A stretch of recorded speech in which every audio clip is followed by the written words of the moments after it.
Welcome to the Blast Zone, the podcast where we dig up the bombs that shook Hollywood and try to find out why they went up in flames. This week, if only this movie could use mitosis to multiply the amount of money it made. This is Evolution.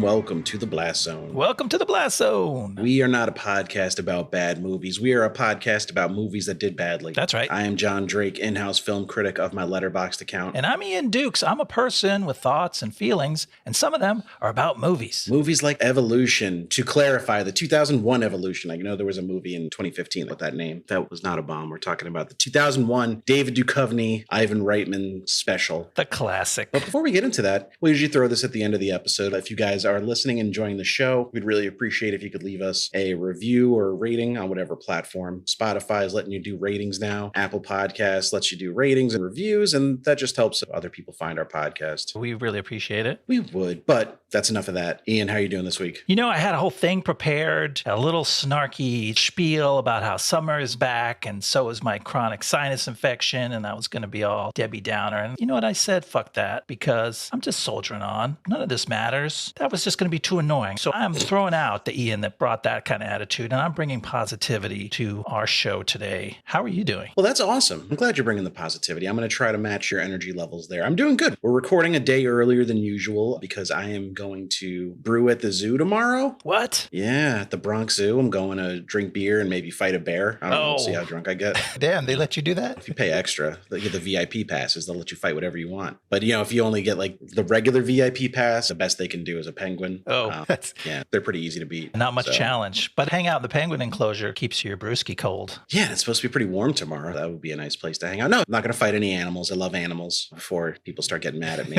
But yeah, brew at the zoo. I was supposed to go 2 years ago. Oh, okay. And then something happened. I don't remember what was going on, but it didn't come to fruition. They kept pushing it back, and eventually, whatever day they picked, I couldn't make. So this is my first time actually attending. I'm excited. That sounds really fun. You have to report back. I haven't been to the Bronx Zoo in a few years. I used to go at least once a year. So I think we only get like an hour or two where the animals are actually out and about, and then they go to bed for the night. Sure. Yeah. Party. But yeah, it'll be fun. Going with some friends. My sister's going to be there. Nice. It'll be a good time. Sounds lovely. Well, I'll let you guys know how it is next week. But did you happen to watch anything this week that you thought would be fun to share with the listeners, Ian? I did. I watched something that's very different from this week's movie. A little something called The Outfit just popped up online very recently. It's a 2022 movie. It was just in theaters for a short span, and now it's streaming only on Peacock, for which I'm still inexplicably paying for a subscription, and I'm trying to make use of the money I'm spending. Anyway, first-time director Graham Moore is the co-author and director of this. He wrote the Oscar-winning script for The Imitation Game, a guy who kind of knows his way around a screenplay. It is a really interesting little movie. I say little because it's about an extremely mild-mannered English tailor who has a little tailor shop in 1950s Chicago and gets pulled into some drama with some mobsters, but the scope of it's very small. It feels like a stage play. They do not leave his tailor shop. There's 3 little rooms in this tailor shop, and that's all you see. And it feels like a stage play. You have to get on that wavelength where it's like a slow burn drama. There's not a lot of action. There's a little action. Not saying it's boring. And there's some really nice performances. Mark Rylance is the star. Some cool supporting parts from Johnny Flynn, who I really liked in Emma, and Dylan O'Brien, who I'm not sure how I felt about from American Assassin, where he played off our boy Taylor Kitsch. And Zoe Deutsch. You can't forget about Zoe Deutsch. Zoe Deutsch. One of my faves. Is she one of your faves? I thought there was a Zoe Deutsch connection. And she was good. Everyone is solid in it, and it's a fun little thing. So you have to be in that mood for, like, not spectacle, but it's a quality nugget. I recommend it. Yeah, Zoe Deutsch was in Buffalo, which I gave some props to on a previous episode. She was the star of that. But yeah, no, I've been interested in this movie for a while, but I haven't had a chance to check it out yet. So based on your recommendation, I probably will. I'm just finding myself in a show hole, not the kind where you have no shows to watch, but the kind where you have too many. Sure. Which is making it tough to find time to just watch movies for pleasure. But I watched a movie that has more in common with this week's film than you might think. I watched Jackass 4.5. Interesting. I am a huge Jackass fan. I don't know if I should be admitting that to many listeners, but... Well, it's out there now. Actually, you know what? Fuck it. I'm not going to be ashamed of it. I love Jackass. There's something weirdly wholesome about it. I don't understand why I find these guys just destroying their bodies and each other so heartwarming, but I almost feel like I grew up with them. Maybe that's part of it. But watching this, I was struck by the change in Johnny Knoxville's speech pattern. I feel like he's slowed down a lot in recent years, and it made me pretty sad to see. It's done in a documentary style where every stunt or bit is introduced by a talking head, and Knoxville as the face of Jackass is heavily featured in it. And just considering all the traumatic brain injuries he's had, I had to wonder if maybe CTE is starting to creep into the conversation with him. Wow, that's a dark thread. It is. For these movies that have always brought me such joy, it laid a little bit of a shadow over it all. Ooh, now you turned this thing that I thought was just Jackass nonsense into something wistful and sad. I know. It made me sad. As much as I love these movies and these stunts, it made me feel like maybe they should call it a career and wrap it up, which I've always been on the hook for more Jackass stuff. I don't know. He's such a lovable character. Somebody who's been around Hollywood for as long as he has. I don't think I've ever heard a bad story about him being inappropriate. So I'm still trying to work out my feelings for it because I had a great time watching it and I laughed heartily and enjoyed myself. But now, like, it stuck with me and I can't shake it. I guess if you feel like you grew up with those people and now you're seeing them age and life take like a real toll on them, that's a compelling drama underneath the silliness. I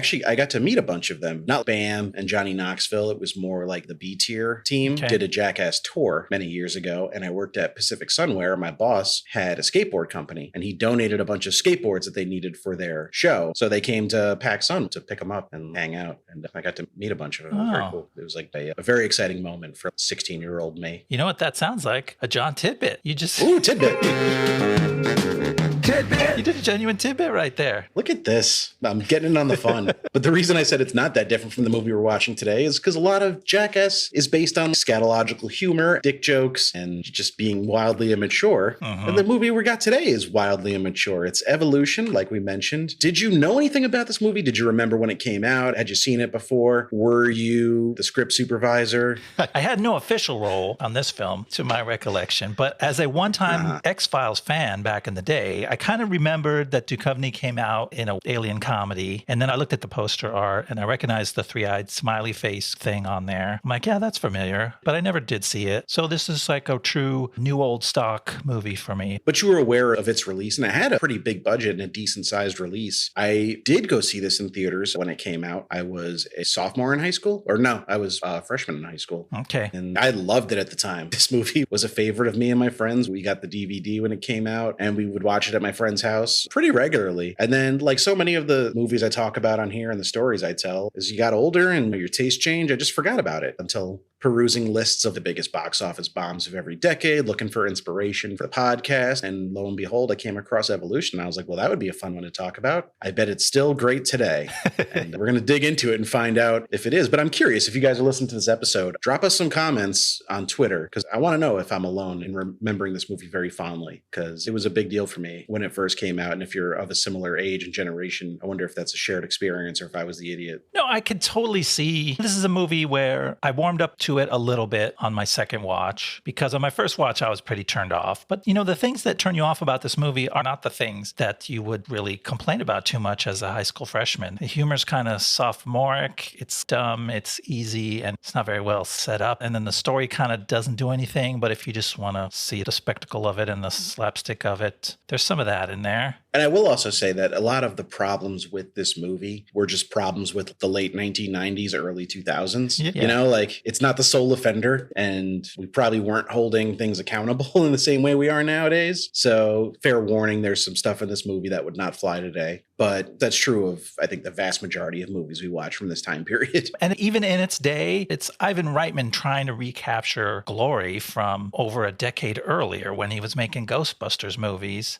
And so he's already sort of creaky by the time this comes out. And the humor has some of that creakiness of like cheap stereotypes and some kind of basic stuff that you're like, I wish they would have found something more clever or creative to do in a lot of these places. Yeah, I think the biggest problem with this movie, and we'll get into it more when we go through the storyline, is he tried to do two Venkmans. Yeah. You can't have two Venkmans. You need one Venkman. No, you can have two Jakes, as Chinatown proved, but you cannot have two Venkmans. Did it prove that, though? Did No. it? Does anyone remember the fucking two Jakes? No, I don't. I've never seen the two Jakes. It was directed by Nicholson himself, wasn't it? Was it? Thought yeah. so. Okay. Showbiz wisdom is now don't do two Venkmans and also don't do two Jakes. Yeah, you can do three Michael Keatons in Multiplicity, but two Jakes is no good. Two Venkmans is no good. Three Spider-Men work too. They're okay. Three Spider-Men, yeah, surprisingly successful, but be careful when you double up on your characters. Is the moral of the story triples are okay? If they had three Venkmans, it would have been fine? The rule of three. Classic comedy mistake. You got to use the rule of three. All right, we solved the puzzle. Are we saying that Seann William Scott should have been the third Venkman in this movie and it would have been great. Can he play a Venkman? Or could he at this point in his career?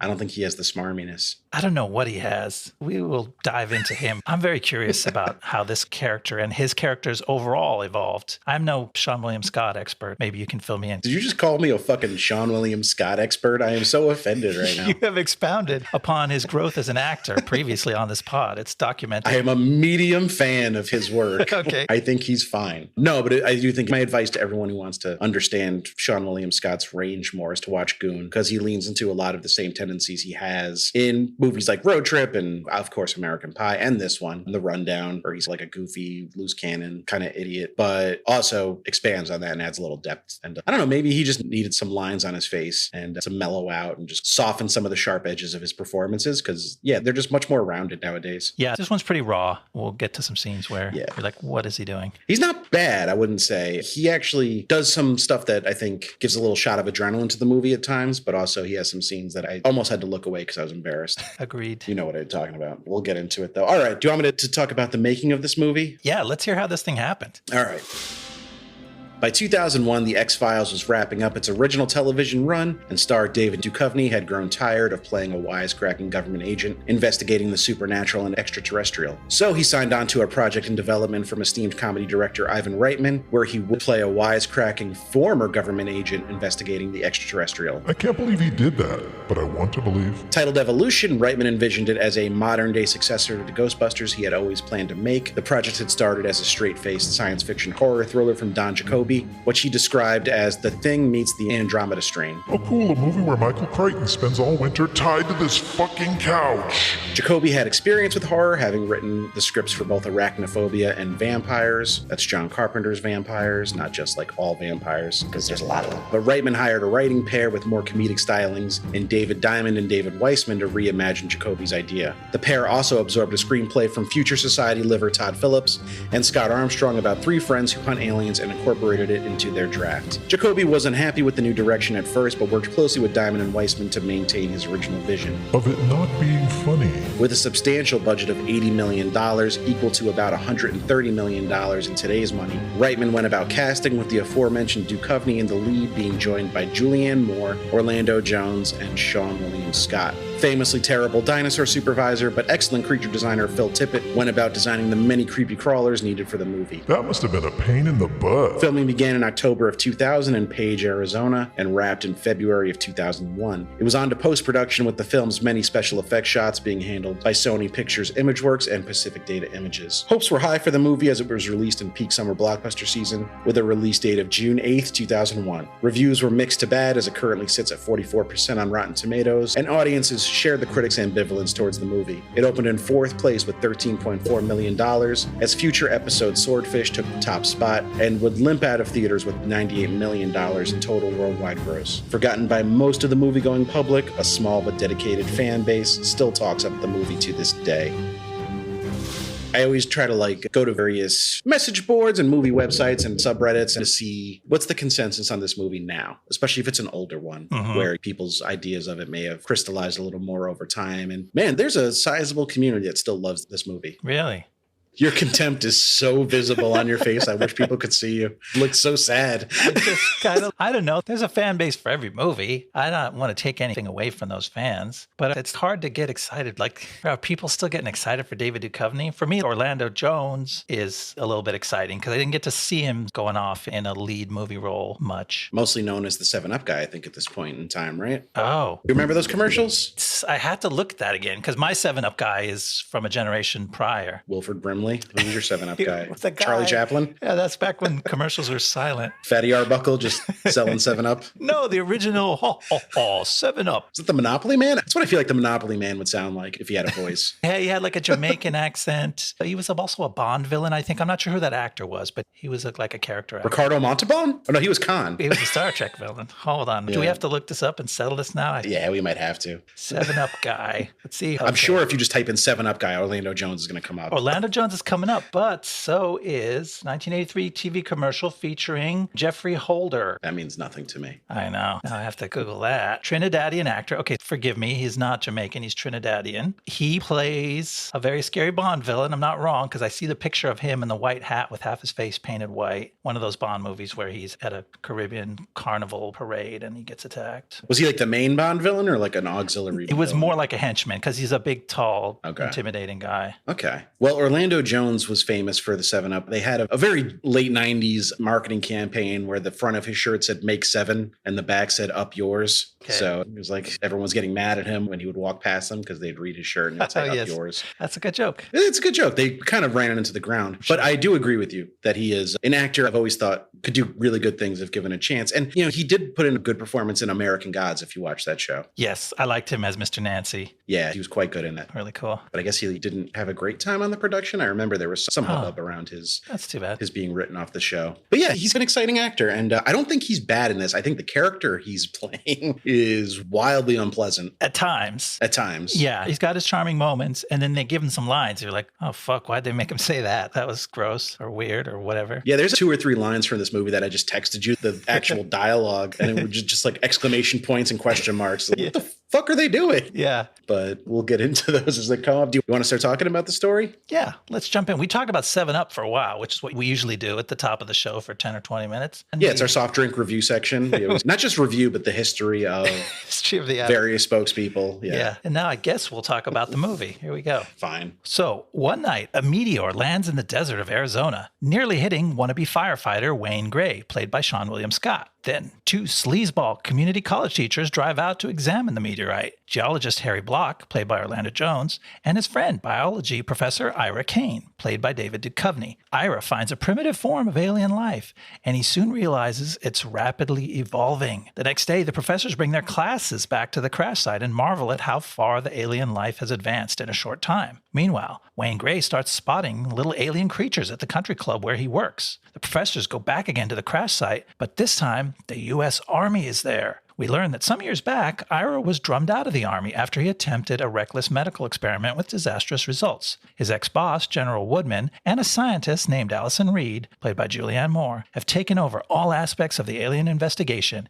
and they kick Ira and Harry off the crash site. All right. So I feel like saying one night a meteor lands in the desert is shortchanging the intro to this movie. We got to give a little background on what's going on when the meteor crashes. We're, I think, intentionally disoriented and misled a little bit. We see Seann William Scott playing Wayne Gray dragging a female body out of a car into a shed in the middle of the desert, essentially. And it becomes apparent quickly that this is not a real person, but a doll. And then he puts on his firefighting, fireproof jacket. You're like, okay, I see what he's doing now. He's practicing for something. That's generous. I mean, you do figure it out, but you don't know that he's a trainee. He's just being a weirdo. He's being quite weird. He's burning a CPR dummy. He's telling this whole story about the lady and she smoked in bed and got you. He's acting out the life of a heroic firefighter and he pulls her out of the burning shed and tells everyone to stand back. Well, there's nobody there. He's just having this little firefighter fantasy. Why is the shed in the middle of... Did he build this shed just to burn it down? Is this on somebody's property? I have a lot of questions here. The shed is covered in graffiti. It's definitely like a place where the kids go to drink and make out. And now he's robbed them of that. Because he had to practice for his test, which he's going to fail because the meteor kind of changes his plans, keeps him up all night, and he's a little bit sleepy when the test happens the next day. I felt legitimately bad for him when he failed the test because he was sleepy, though, because he really did seem to have his heart set on being a firefighter. Yeah, you do feel sorry for him, even though the moment you meet him, he's being weird. He's being Seann William Scott. And this is what I wanted to get to. Was he known to be the cool? Like, this was his second movie, maybe? Didn't he debut? I think he had Road Trip already. You know what? Fuck it. We have the internet at our fingertips. Let's look it up. Because I think he had a couple under his belt, but you are correct in saying I don't think he had any role up to this point where he was doing anything other than basically playing this person. And I went back and looked at some Stifler scenes because it's been decades since I saw American Pie. And even Stifler feels like a more grounded character. And then after that, in this, and then we had him in The Rundown, he's being the guy, he's the kooky guy. He's, oh, is that guy crazy? Why is he acting that way, guy? And I'm like, damn, he got typecast fast. And they're actually writing, like you wouldn't write these behaviors for any other character but a Seann William Scott character. And I'm like, how did he define that so fast within 2-3 years? So this was 2 years after American Pie came in 99, but then he also had Final Destination in 2000 where he's playing a very similar character. Okay. Okay. Road Trip, where he is essentially playing Stifler again. Okay. And Dude, Where's My Car was already out. Oh, damn. Okay. So I think what happened with Seann William Scott, to answer your question about like why was he playing all these type of characters, is, and it's not fair to him because I don't think he's a dumb guy. I think casting directors and directors thought he could only play dumb. Yeah. And when you're playing dumb, there's not that many ways you can go with it when they're going to be a main character. You either have them be an asshole and a bully like Stifler or his character in Road Trip, whose name escapes me because he was just Stifler. Or you can have him play like Dude, Where's My Car? Dumb but innocent. Yeah, charming. This movie kind of doesn't pick a lane. He's leaning more into the dumb but innocent, but then there's a few moments where he's like nasty, like he's kind of evil. Yeah, when he's the surly country club worker, he lets his mean side come out. So, and then I think it took a few years for people to realize he could do more than that. And I think to give him a little more credit in The Rundown, his character's not dumb in The Rundown. He's a little crafty, a little wily. Yeah. He's definitely unpredictable and he still has that aspect going for him, but I think he was starting to finally break out of that shell of being typecast as the super dumb guy, whether he's the dumb bully or the dumb, lovable idiot. Maybe it's his eyes, though. His eyes are wild. And so you just want to give him lines where you're like, is this guy losing it right now? And yeah, it kind of works. But his eyes are a little less wild now, too. Like the twinkle's gone from him. That's what happens when we get old. Yeah.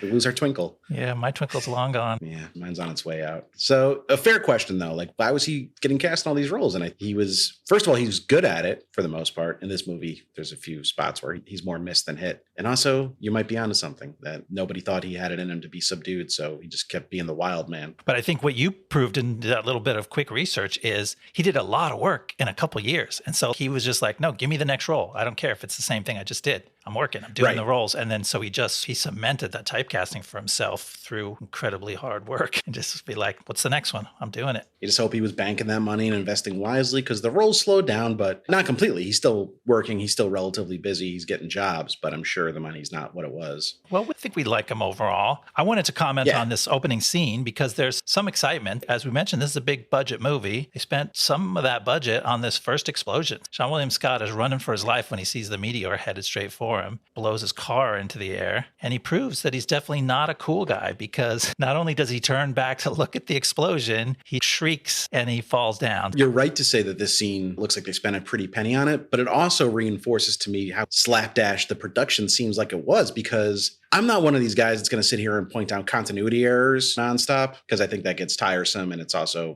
fucking movie. But his car gets blown to pieces and then the next day it's just banged up but still drivable. It's comedy drivable. It's not really, but yeah, they flip it over and there's enough of it holding together. Like there's no windshield on that car when it flips and then the next day it still has a windshield. So like it's a big budget movie. You think you'd pay attention to some of that stuff. Everyone should just pay somebody to be like the continuity supervisor. I feel like they do that. You would know. You probably were that on a few movies that we're going to cover that. I've been that on hundreds of movies. And yeah, they never listen to me. They go, well, it's for the joke. We need to put him back in the car. I had a big problem with that in King of the Monsters because that was a very big budget movie made by people who supposedly loved the franchise. Don't get me started on King of the fucking Monsters. I'm losing sight of what we're here for. Let's get into Duchovny because strange move having us meet our hero while he's humiliating a couple of simpletons. Yeah. Just outright embarrassing them in front of all their classmates and also showing us that he's terrible at his job. He doesn't care. He really doesn't care. He's super jaded, burned out, and he's reveling in that when we meet him, telling the class that they all got A's because he doesn't have time to work hard as a $17,000 a year community college professor. $28,000 in today's money. I looked it up. Still not going to pay the bills. Yeah, then those two brothers speak up. And they go, well, we only got C++. And then he has to rub their noses in why they're lucky they didn't fail. Yeah, Michael Bauer and Ethan Suplee. Ethan Suplee, the super jacked Ethan Suplee now.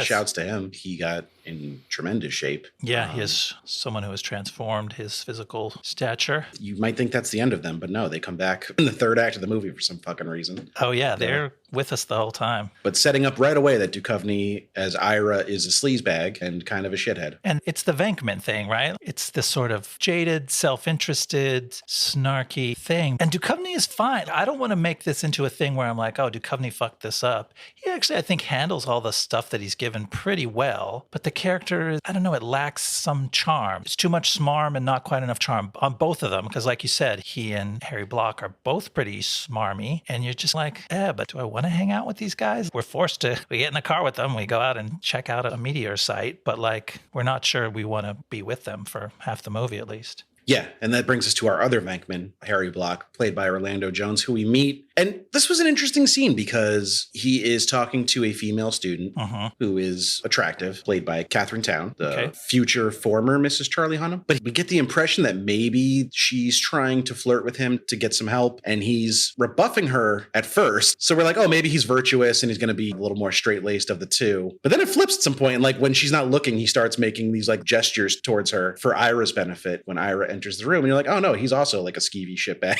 He flips back and forth in that one scene. That's a good observation because, yeah, they could have gone one way with them where you like think, oh, here's the guy trying to make time with the hot student who's obviously trying to use her wiles on him to improve her grade so that she can get into nursing school, not because she wants to be a nurse, because she wants to impress the Miss Arizona judges. It's a whole thing. Yeah.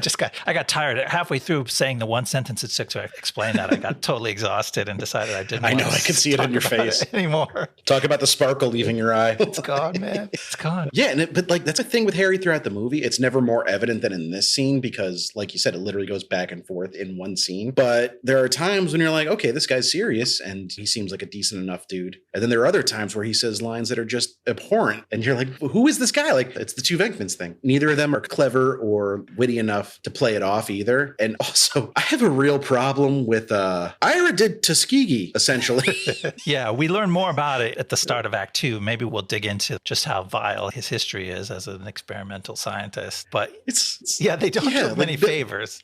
And then he's also very cavalier about it. Like you said, Duchovny's not really the problem. He plays the character as written. But man, the performance you would have to give to transcend what's on the page here would be Oscar worthy. And he ain't that. Yeah. But enough about the Tuskegee experiments for now. Well, yeah, we'll dive into that in the next section. But here, the science he does in this first act is the stuff that you like, right? He actually is doing some real science and discovering these little microscopic creatures. Yeah, they take a sample from the meteor and bring it back to the lab where the meteor is bleeding. They looked at this goo sample, and he literally sees these organisms splitting in real time. And I thought it was really cool how the sample grew so fast that it shattered the slide. I was like, that's cool. Yeah. That's a cool little idea. Yeah, neat little That's something that feels like it was probably in Jacoby's original script, because I could see that being played as a really tense, frightening thing. But the slow dawning realization that these are alien organisms that are evolving rapidly, and what does this mean, and how fast this is all going to happen, that stuff I thought was really cool. And it's a solid premise for a sci-fi horror movie. And I would like to watch that movie someday.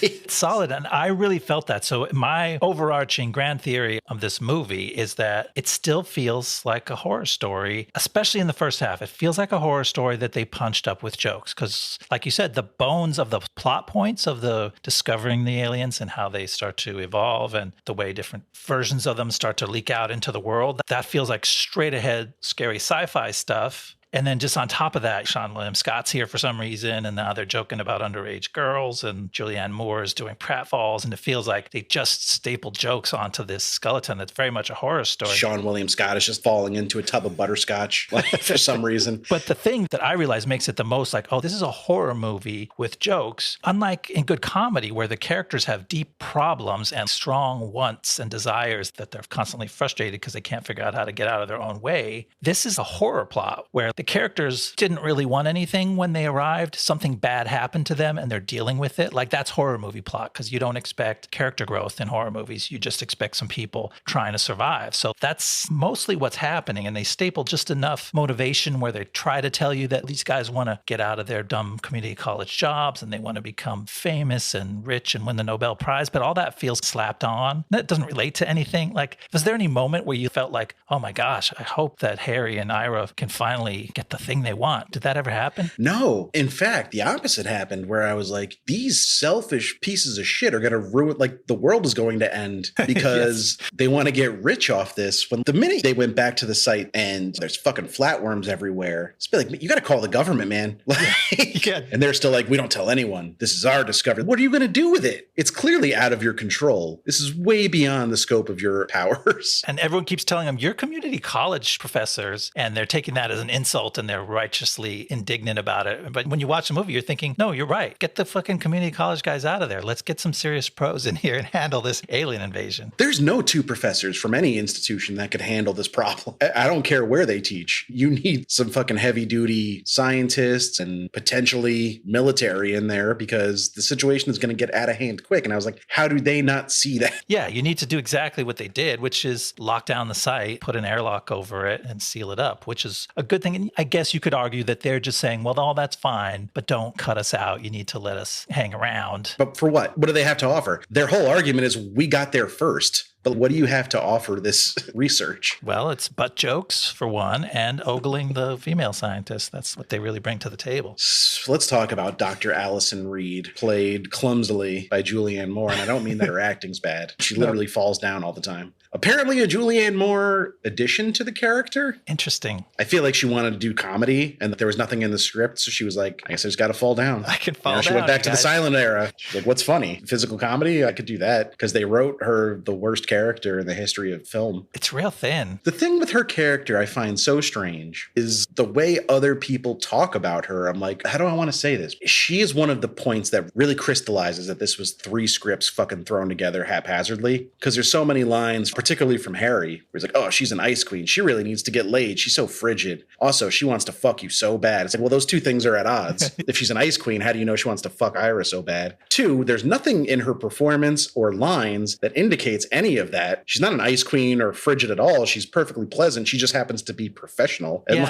want to do her job correctly. She's not even like a nerdy scientist. She's just like a very normal lady. She's just a very smart, normal lady. Yeah. And yeah, they're playing off that, oh, she's a sexually repressed nerd scientist. But not only does she seem straight down middle of the road normal, the filmmakers apparently forgot that because they threw in the falling down stuff, they threw in this joke about seeing her wearing this fancy garter belt, holding up her stockings when she falls down in front of the boys in the first scene. And that sort of hints that she's actually a little more sophisticated. She's a little more put together style-wise and in charge of her own femininity. Like she seems like a well-rounded person, partly because of this dumb joke that they threw in that undermined saying this other stuff later. It doesn't click. It felt like they took this Todd Phillips script, which Diamond and Weissman claim that they don't even remember what was in it and they didn't really use it at all. I don't know that I buy that. Or maybe they feel that way now, but there's definitely some Todd Phillips shit in here, for better or worse. And then they took a Jacoby script and like they mashed together, but then never thought to have a third party look at it and just be like, does this all make sense? Yeah. They left lines in from one, but the lines don't make sense narratively anymore. Whatever supporting information was in the previous script, you took that out, but left a line in that refers back to it almost. It does have some of that feeling. And I hate to crap on the beloved Ivan Reitman. May he rest in peace. He's a beloved figure for all the great stuff that he did do, but it feels like that would have been his job. He was maybe sleepwalking through this movie a little bit because, yeah, he's the one who's supposed to stitch all this together and make it work on the screen, and it doesn't fit together too great. I think there's probably some blame to be passed around to Mr. Reitman. I'm trying to see. I have a little bit of an inkling. Yeah, he never made a good movie after Kindergarten Cop in 1990. I guess it depends how you feel about Junior. I wasn't a Junior fan, but 6 Days, 7 Nights, Evolution, My Super Ex-Girlfriend, No Strings Attached, Draft Day. Maybe he was mailing it in. Is that what we said about Draft Day too? That it seemed like Draft Day is directed with almost no flair whatsoever. Like at least Evolution has some ideas. I think Draft Day might be a better movie, but it's directed like a TV movie. It's got nothing going for it in terms of filmmaking. It's just people having conversations in rooms. Yeah, it's weak and it's watered down, but it's trying to emulate his glory days, so his Ghostbuster days. Which doesn't live up. We will keep bringing up Ghostbusters because Ivan Reitman literally said he wanted to make a modern day Ghostbusters, so it's fair game now. We're probably going to talk about it less than we could because like you could go point by point and dissect this film and lay out every single parallel to Ghostbusters because there's tons of them, and that would just be a little exhausting, but it'll definitely come up.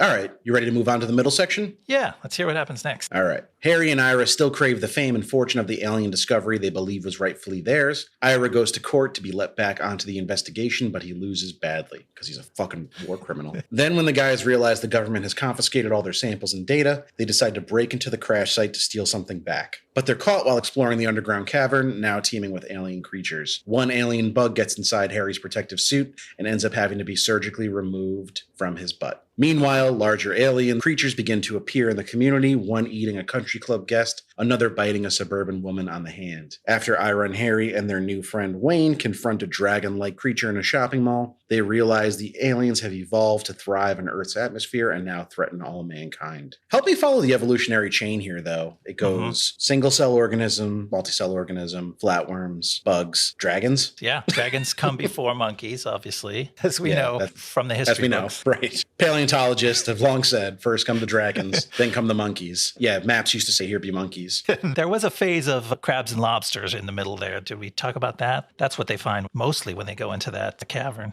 And the creature with the big ass that they have to sexualize. Everything's an ass to Harry Block. He can't help pointing it out. Yep. But the stuff in the airlock is cool. Yeah. The effects haven't aged fantastically, but they're also not embarrassing. No, you can tell they went all out for that scene. There's like a nice effect shot that could have been in a Jurassic Park type movie or something really big budget where they're walking into the cave and then a little creature flies into the frame and then the camera follows it and turns around and you see this lush alien jungle full of all these other creatures. And that feels like the big budget, high production value portion of the movie. And again, pretty much anything with the alien creatures up until the very end and the kind of science discovery aspect of it all is in the win column for me. I was on board for all that stuff. In the long run, I just ended up being sad because we didn't get more of that. But I don't know what more of it would have meant. Yeah, it would have meant just the sci-fi version of this movie where it's just Jeopardy and rescue and fighting creatures. I just had a thought. Isn't Annihilation just the real sci-fi horror version of this movie? Yes, that's an excellent thought. It kind of is, right? Yeah, it's a very eerily similar storyline. I got to watch Annihilation again. But yeah, it's just alien DNA merging with everything it comes into contact with, right? And changing very rapidly. Yeah. And expanding uncontrollably. Interesting. That'd be a fun double feature. I think we have Annihilation on the schedule. But before we get too far ahead of ourselves, there was probably my biggest laugh in this movie. And I don't know if you even noticed it. It's a very quick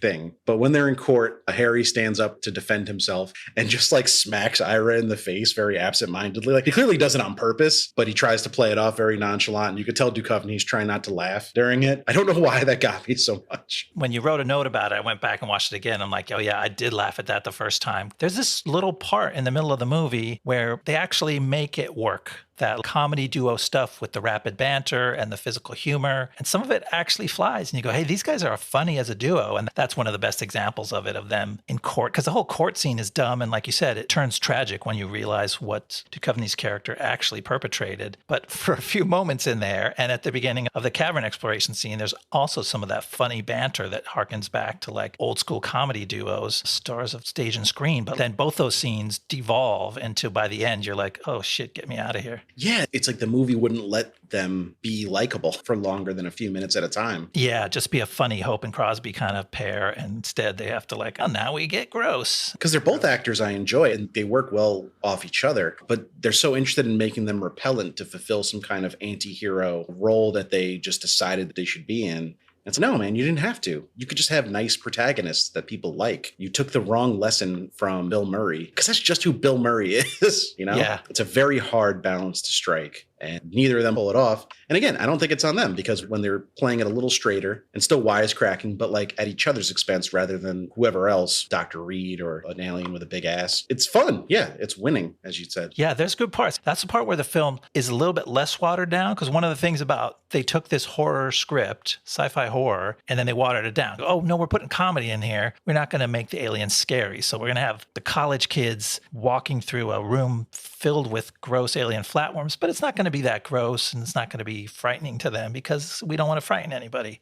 And then by the time they get to the cavern, you're like, okay, actually it should be frightening. And then you have two guys acting scared and that's when it's fun. Like when he tells them Harry steps on a gross blue lobster and it squirts everywhere and little crab things come out and eat it. And he goes, oh shit, look at all these little things coming out. And Ira goes, snag one. Did you think that part was one of the parts that worked? Yeah, I wrote that line down. I guess I didn't expand on why I wrote it down, but I was like, that's funny. His reaction is exactly how I would react in that situation. Like, snag one? What the fuck are you talking about? These things are nightmares. Yeah, they're horrific. Their only saving grace is that they're all pretty small until a big thing comes down and eats one right on his face. There's no way anyone should be in there for anything at this point because there are things more than big enough to murder you in there already at this point. But we do have to talk about what Ira did to get himself dishonorably discharged from the military. Yeah. Take a step back to the courtroom scene where it he all was comes a out. military, not a general, right? He wasn't a general, was he? Did they say he was a major or a colonel? Captain? He puts his old uniform on so that they can sneak in there later and they talk about what he was. But I get the feeling it was a major, but. A major, but very apropos. Yeah. And he basically tested a vaccine, which all this reads much worse in 2022 when vaccine skepticism is at unprecedented high for no fucking reason. And it was the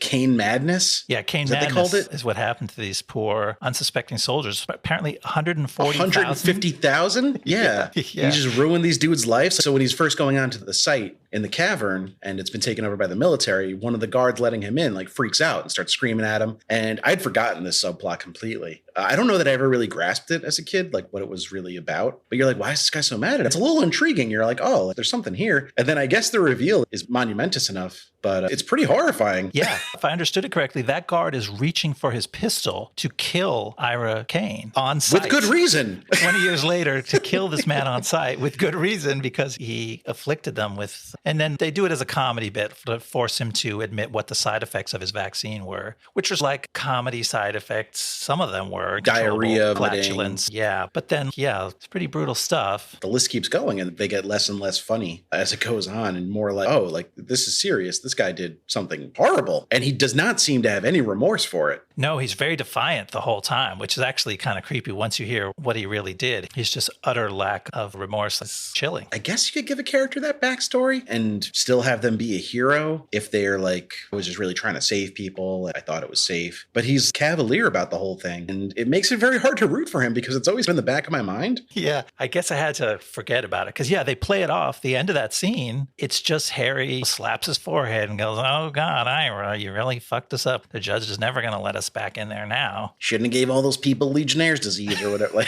which is not what he gave them. I was just thinking of a funny... Legionnaire's disease is not funny. You know what I'm trying to say. No, now we're going to have to raise money for the Legionnaires Foundation because we accidentally insulted people. That's the danger of covering these movies. Yeah, so that kind of solidifies the Ira Kane is a terrible person theory I have. It's not really a theory at this point. It's more of a fact. Yeah, it's all in a court of law. It comes straight out in the deposition. Like if this was real life, he'd be in a textbook. Yeah. About atrocities throughout history. Dark chapter of American history, exactly. Back to the hijinks, I guess, after this. Yeah, but how about the dark chapter of this movie where they do emergency butt surgery on Orlando Jones? Butt surgery. We got to talk about butt surgery. Not like the BBLs. We're not talking about Brazilian butt lifts. We're talking about getting a giant dragonfly / wasp looking thing pulled out of your anus. And why was it there? No reason. Why would it make sense to take it out from the anus? I don't think that makes anatomical sense at all from where it enters his body. Well, the way this thing moves around his body makes no sense regardless. It's moving around under the skin of his thigh, which doesn't even make sense from the beginning. So first of all, it disappears in his suit, and then he looks into camera and crosses his eyes and goes, ooh, and you're like, oh, it may have just gone up his butt or something like that. He just had a freak out moment. And then the next moment, smash cut to him being wheeled into the ER, and you're like, okay, it's in his butt. But then it's, oh no, it's not in his butt. It's just going up and down his thigh. Which must be extremely painful and gruesome. It was horrifying, yeah. If it went in his butt, like you're meant to think it does, I don't know if you know this, but your intestine and your colon do not wrap around your upper thigh. They avoid that area generally. I Googled that and you are correct. I'm not a medical doctor, but I know a few things. So it just feels lazy. It's like, all right, you had this idea, but you didn't sit down to like flesh it out. And it sounds... I can't believe I'm saying this about a scene involving a giant dragonfly being pulled out of someone's ass, but just make it make sense on your own terms. Yeah. It's like they tried to stretch it out. It's like, let's have it come out of the butt and go up and down his leg so that we can do a couple more jokes and escalate the beats up to butt surgery. The whole thing is just artificial. And then when it goes to the butt, you're like, oh no, it went to the butt. And you see them setting up and there's jokes about lube. There's no time for lube. There's always time for lube. It's really heavy handed. Then when it's all said and done and they pull the thing out of his ass, he asks Julianne more for an ice cream cone. And she says, sure, what flavor? And he says, it doesn't matter. It's for my ass. I'm ashamed to admit I chuckled. It's a testament to how good Orlando Jones is. And actually, there are things you could, if you weren't so offended by the actual content of that scene, we could possibly praise some of the qualities of the acting, of the performances, and the rapid patter lines and the quick editing. It's actually put together pretty decently well. It's just, you just don't want to see it. You're like, no, I see what's about to happen and I don't want to watch that. But maybe we have to give it a little praise. This movie's really obsessed with butts. Yeah. So then we do see kind of our first alien in the wild attack, which isn't bad. You also get the sense that this is a scene that was probably in the original script because it could easily be played much scarier and less slapstick. You're talking about the dragon in the mall? I'm talking about the alligator monster at the country club. Oh, okay. Yeah, there's a couple alien attacks in this section. And this is also where we see that Wayne, despite being like a sweet little simpleton, is also a piece of shit because a guest at his country club where he's a bartender asks him if he's watering down the Mai Tais, and his response is to be giddy when he turns up dead an hour later. Well, let me just add something because I realized that is the same country club member who dressed him down for leaving a damp towel on his pool chaise. So I think when you combine those two complaints, that's worth killing. He deserved to die a horrible, painful death. Yeah, he's very happy and blasé about the man being eaten up by this little alligator creature. And the guy, you also get the impression he's cheating on his wife. Yeah, the victims all have to deserve it, as they do in Hollywood movies. That guy's cheating on his wife. The girl who in a minute gets attacked by the dragon, she's shoplifting. So no innocents were harmed in the making of this movie. What about the suburban ladies? They make that one poor lady open the door. She seems like a pushover of the group. She didn't stand up for herself. We're like Jigsaw right now. You didn't stand up for yourself. Now you must confront the alien dog. But she's not killed. So because she didn't commit a big enough sin, she only gets her finger bit off or something. Right. And that scene was gnarly. I remember being a little scared of that scene with the little cute little wrinkly bulldog thing. You know something's going to go bad. He's so cute and sad and forlorn looking, and then some shit's about to go down.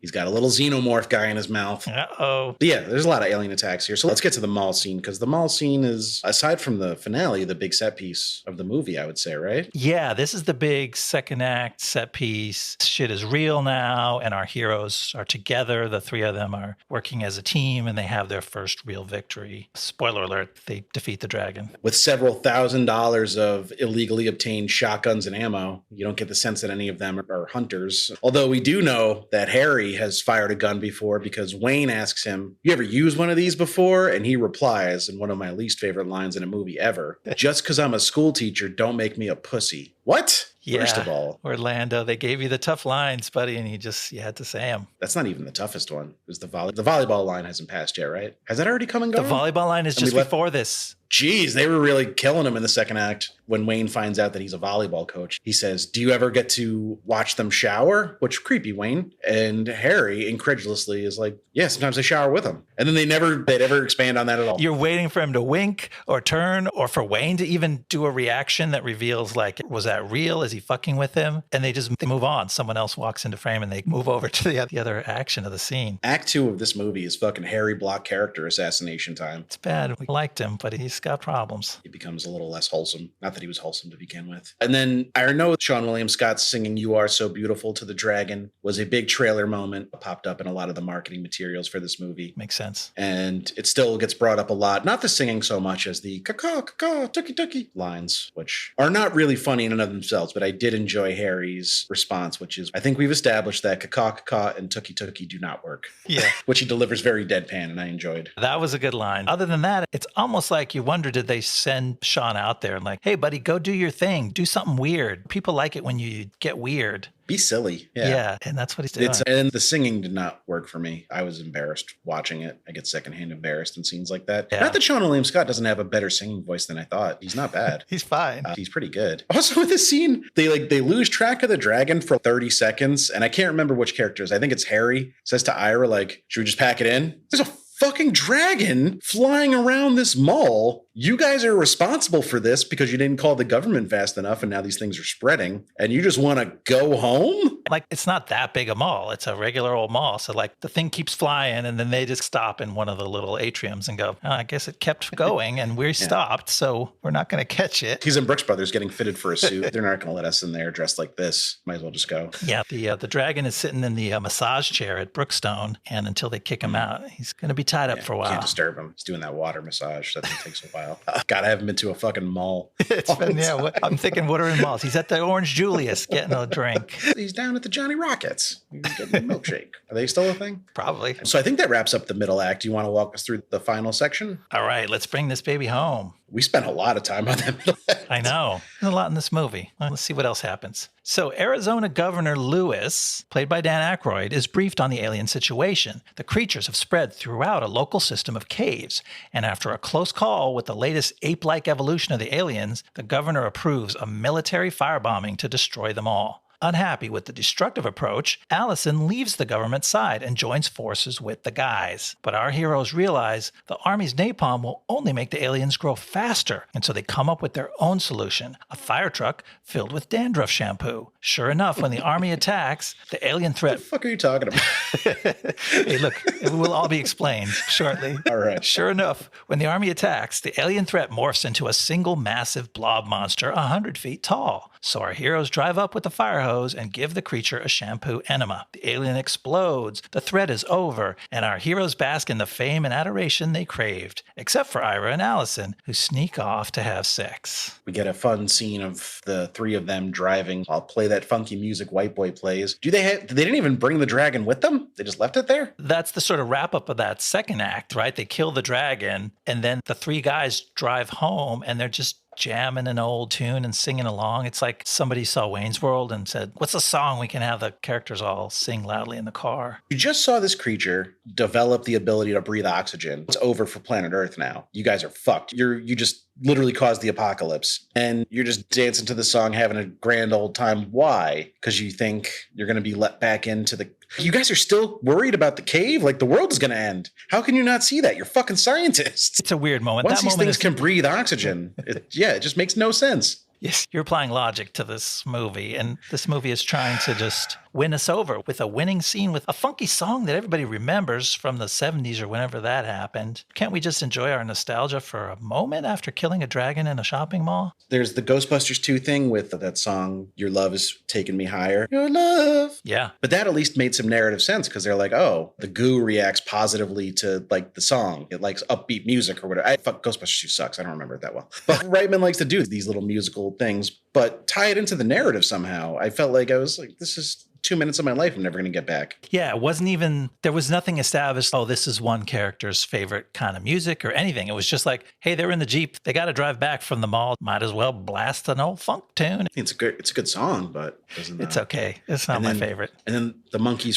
from Congo show up. Yeah, scary monkeys. Now. I thought they were silly a little bit, but also scary. I don't know what I think about the monkeys. I feel like it's unnecessary to have them evolve further. Like, they're already dragons. They're already scary. I liked it. It had that Congo aspect of, oh, they're smart now. They're shutting off the cameras. This is really getting out of hand. It went from medieval kind of fighting into having to fight a smart enemy. And their physicality and their look and stuff, that was fun. And that's the fun stuff that I like. Whereas a lot of the movie, the creatures are neutered and they're not that scary. This is where you get humor out of something that's horrifying and makes you shriek, but it can also make you laugh because it was stupid. I feel like that's where it started to hit a note that made sense, and the comedy actually worked a little better when the silver blue apes were killing army men. Yeah, but there was also like a very puppety aspect to them because the way they swing their arms around is like wildly, and they have no, like they can't bend their arms at all. I like that about them. Yeah, but it looks like they almost have no impact when they land. It's like soft, just kind of flopping it down on them. Yeah. But they were not a total miss for me. I am an apologetic Congo fan.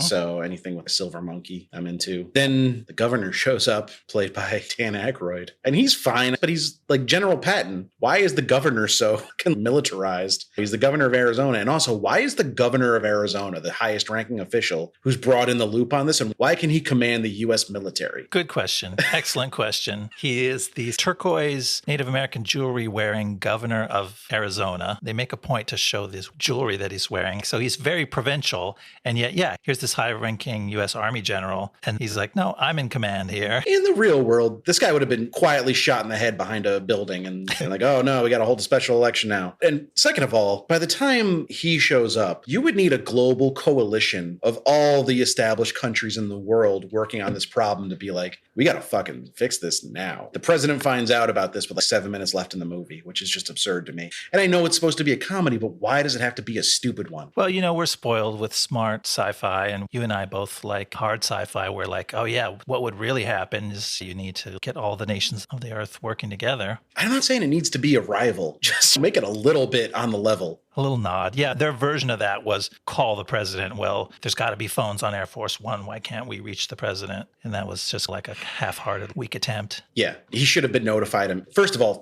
for the funding they needed to set up this fucking super lab next to the canyon, you best believe you would have had to get that approved up the ladder federally. Like you could have had the Secretary of Defense or somebody who's a national figure taking charge here, but it was Dan Aykroyd. He had his heart set on being a governor, so they let him be the governor. I don't know. The stupidity continues because, first of all, they have had samples of these creatures for weeks at this point, if not like a month. They didn't think to find out how to kill them in that time. What is PETA involved? They're fucking aliens. And they're growing rapidly and uncontrollably. You don't think maybe we should start testing out some theories and see if they can be killed and how? The U.S. Army literally demanded jurisdiction, took over the site, and yet then they acted like it was a pure research science project. They're like, oh yes, we're preserving the aliens perfectly in this airlock and we're studying them. What about trying to protect yourself from them in the first place? Once they started growing at the rate where you're like, oh, we can't contain them, they're rapidly approaching that point. And also, it's the U.S. government. Like, they never hesitate to torture and kill things. It's out of character for them to be these innocuous research scientists until the last minute.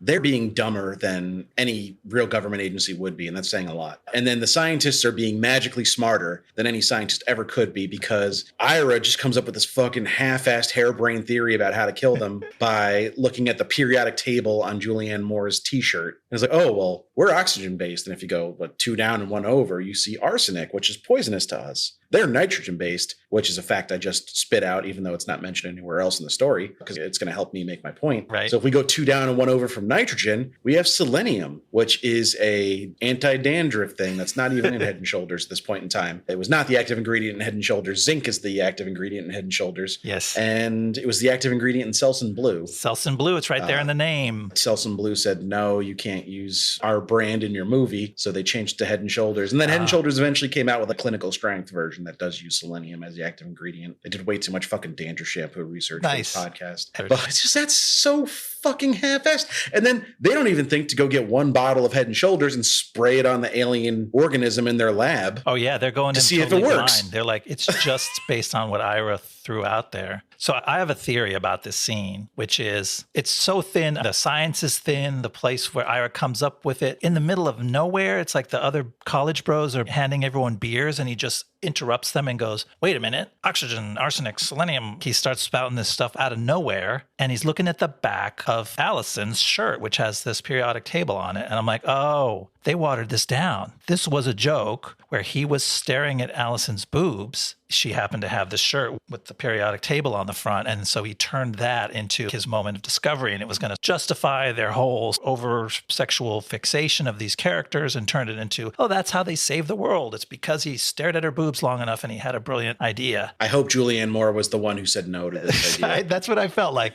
She said, you guys, I'm uncomfortable with this. And Ivan Reitman's like, you know what? You're right. Put the shirt on the other way and he'll just spot it on the back of your shirt while he was staring at your shoulder blade. Yeah, I'm sure Julianne Moore has lovely shoulder blades. I'm sure too. But do you think that could have been? Oh, no, that seems totally plausible. That feels very much like a joke this movie would make that it pulled back from at the last minute. And I don't know if that's a better reveal, because when all is said and done, it's still some of the dumbest theorizing. And just test your fucking theories, man. I know the scientific theory. Again, I'm not a scientist, but I went to high school. Do an experiment. You got a fucking alien blob in the corner of your lab right there. You got a grocery store or a drugstore up the block. Yeah. Just go buy a bottle of fucking shampoo and test it out first. Don't fill up a fire truck with it and hope it works. But suspense. It would take you 15 minutes. The whole suspense would be over, and then it would just be an obstacle instead of a true suspenseful ending, which it wasn't anyway, because it was just another butt joke. But also, why does the military need like 5,000 ground troops to napalm a cavern? That was some cheesy stuff. The ground troops showed up with just rifles to fight possibly a horde of alien silver apes. And yet, there's still other types of aliens because they're not. Oh yeah, and still legions of dragons and who knows what else. And they're just walking around on foot through the desert. There's not a tank to be seen. There's not an aircraft. There's straight up infantry. It's just some grunts just walking around the desert, stumbling around. Like it's like if you had the little green plastic soldier toys. They were like, give me like 10,000 of the guys with the phone and just throw them out there. I'll see what they could do. They'll call each other. Do you see any aliens? No, I don't see them yet. Well, now that just reminded me of Spaceballs.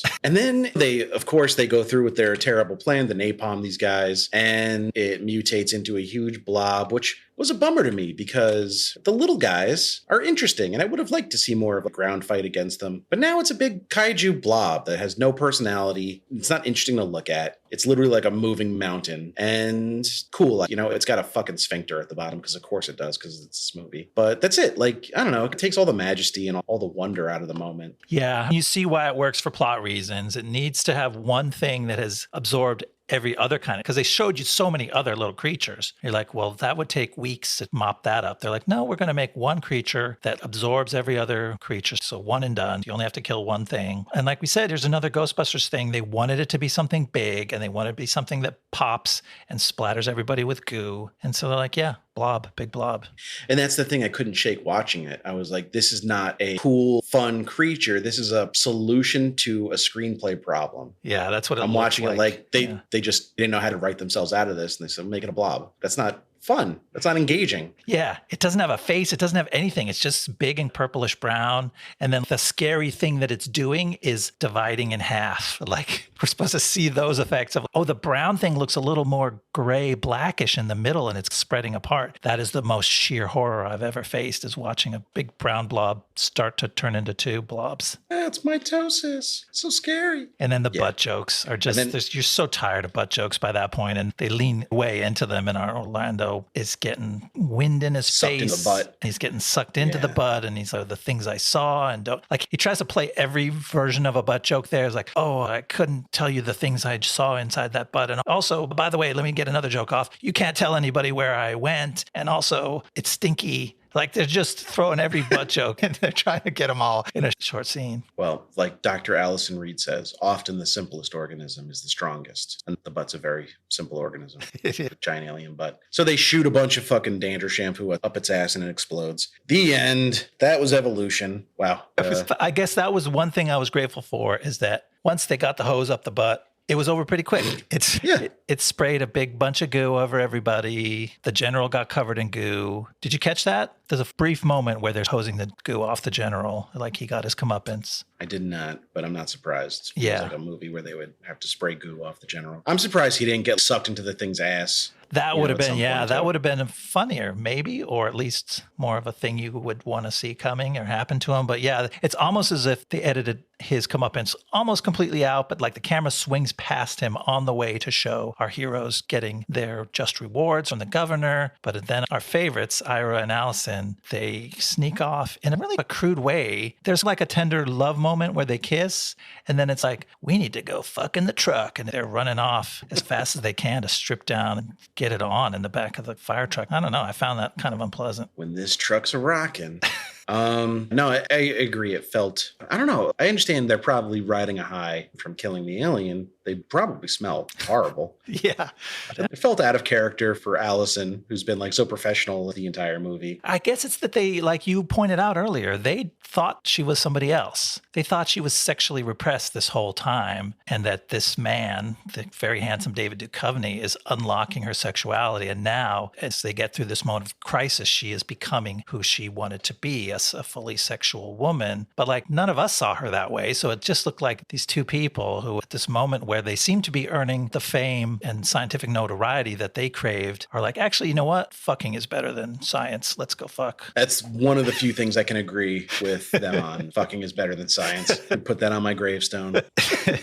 All right. You want to hear some tidbits about the people involved in the movie and where they went from here? Yeah. So Duchovny actually turned down a role in Episode 2, Attack of the Clones of the Star Wars prequel saga to be in this movie. I have no idea what his role was. That's under lock and key up at the Lucasfilm Ranch. So this is all from IMDb trivia, so take it with a grain of salt. They say John Cusack and Leonardo DiCaprio were considered for the role of Ira Kane. I'm sure Leonardo DiCaprio was considered for the role of Ira Kane in the same way that Ana de Armas is considered for the role of my girlfriend.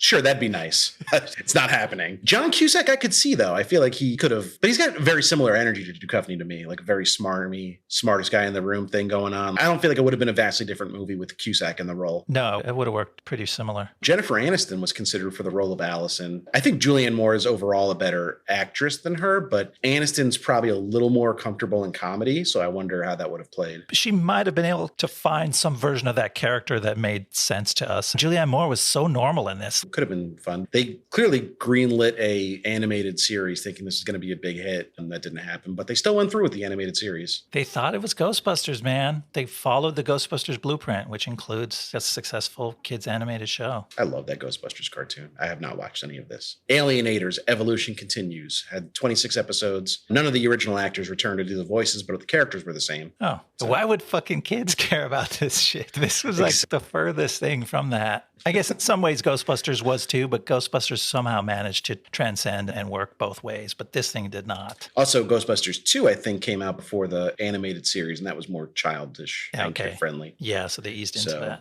that audience. Duchovny followed this up with a cameo in Zoolander, which he's great in. I love that cameo as the hand model. Oh, I got to go back. It's been so many years, I can't picture him. But why male models? Are you serious? I just told you. I think Zoolander might qualify for the pod. It was released right around 9/11. Nobody wanted to watch it because, nobody wanted to laugh at that time. But yeah, it did not do great. So we might be able to cover it one day. It might be bending the rules a little bit. But then he got a lead role in probably Steven Soderbergh's worst movie, Full Frontal, which is a send-up of sleazy Hollywood studio executives, which is very resonant today. Yeah. It was not warmly received at the time. It was a huge bomb. Okay. He then wrote, directed, starred in a movie called House of D, a coming-of-age dramedy that made no money and got terrible reviews. And then the movies were like, that's enough for you, buddy. This ain't working out. So he went back to TV. He did Californication from 2007 to 2014. So that was clearly a nice steady paycheck. And it's a show some people like. I have not watched a lot of it. I have no ill will towards it, but it doesn't seem like my thing. And then some show about a serial killer called Aquarius from 2015 to 2016. I'd never heard of that show before researching for this podcast. I have no idea if it's good or not. And then he did 2 more seasons of The X-Files. I think it was a 10th and 11th season, 2016 to 2018. And he's still working. He was in The Bubble, that movie that just came out, the Judd Apatow Netflix movie. And he's in a Kenya Barris directed movie, You People. It's in post-production. So that'll probably be coming either later this year or early next year. Those are good people to work with. So it sounds like he's still in the good side of Hollywood. Yeah, but I think he had to give up being a leading man and just be a guy in these movies. And that's,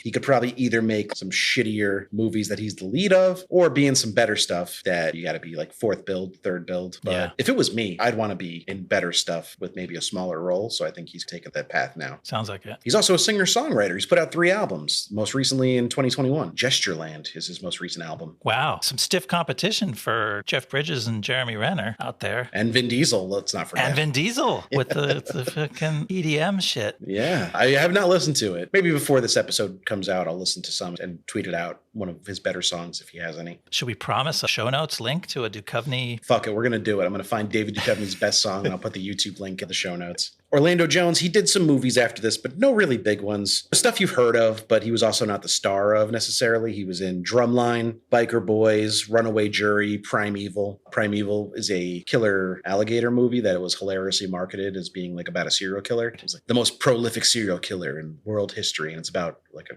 alligator or a crocodile, I can't remember which. And people were pissed because they were like, I wanted to see a serial killer movie. It was a fucking But they literally fooled the audience with a little verbal twist. Yeah. Which one gets bigger, crocodiles or alligators? Oh, no. I pictured little crocodiles and big alligators, but I may be totally off on that. Me too. I think saltwater crocodiles get really big because it was about like a African crocodile or alligator that was called Gustav that was eating people. I remember the name of the thing, but not if it was a crocodile or an alligator. My brain is so fucked. He hosted a late night show for 1 season in 2003. I had no idea. But he's done a lot of TV work, sometimes one-offs on shows like Everybody Hates Chris, Pushing Daisies, New Amsterdam. He's had recurring roles and stuff like Rules of Engagement, The Good Lord Bird, which was quite good, and LA's Finest. And he's been like on the main cast of shows like Sleepy Hollow and the aforementioned American Gods. Yeah. I liked the first season of Sleepy Hollow quite a bit, but it went off the rails after a while. Okay. Seann William Scott, we covered pretty in depth on the Rundown episode, so I don't want to rehash all that. I'll just catch you up on what he's done since then. He starred as Father Joe on Welcome to Flatch, a Fox mockumentary sitcom that I've never heard of, but it was just renewed for season 2 and it's coming in September. Wild. It's supposed to be not terrible. I don't know. I might check it out because I'm a Seann William Scott fan, as you know. How can he play a father or a priest or whatever that character is when he's merely a high school kid? He's just a little young man. He's just a young rapscallion, a no good Nick. chick cruising for pussy. I don't think I need to tell anyone what Julianne Moore's been up to. She's one of our finest actresses. She's a treasure. She won an Oscar for Best Actress in 2015 for Still Alice. Oh, cool. She works constantly. She was in 4 movies in 2021, including future episode Dear Evan Hansen. Wow. And she starred in the Stephen King miniseries Lizzie's Story in 2021, which was also pretty good. Juicy roles. A lot of shit's going to go down if you're the star of a Stephen King story. I like my Stephen King stuff told in miniseries form. Yeah. It's always a good vessel for his writing because he tends to sprawl. We covered Ivan Reitman in a pretty recent episode, and obviously he has not made anything else because he passed away. But if you want more of a catch up on his career, you can listen to our draft day episode. We go into it a little more in depth there. So the movie opened, like I mentioned, in 4th place, 13.4 million. Swordfish took 1st place. 2nd place was Shrek in its 4th week. It made $16.5 million. 3rd place was Pearl Harbor in its 3rd week with $14.2 million.